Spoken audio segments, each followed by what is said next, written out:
I guess I want to share a little bit about my uncle. I've known him for probably almost half a century.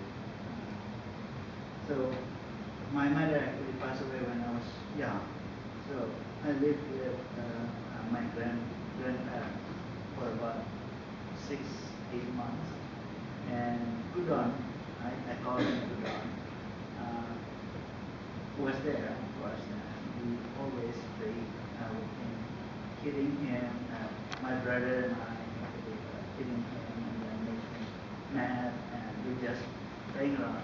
But he's so nice. I remember when he took us to ice cream parlor in I think Sangranti in Surabaya, and we really enjoy it and we have fun with him.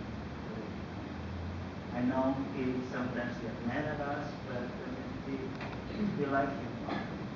And after after I moved to Canada and I moved to Seattle, sometimes we visited him.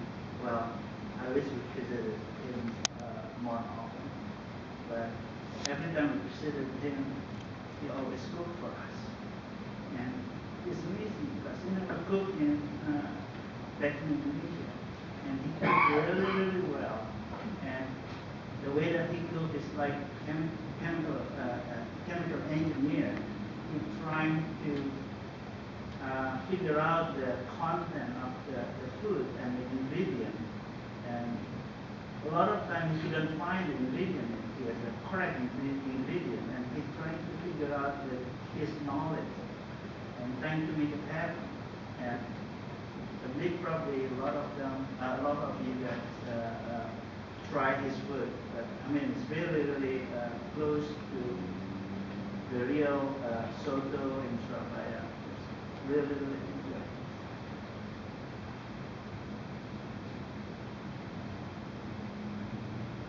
I'll miss him.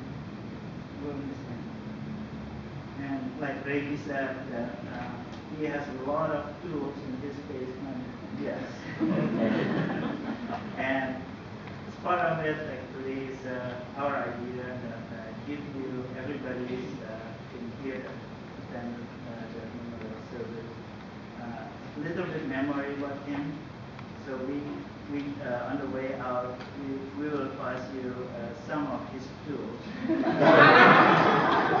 So please take it. If you can use it, that would be great. Memory of him. If you cannot, yeah, you can donate. So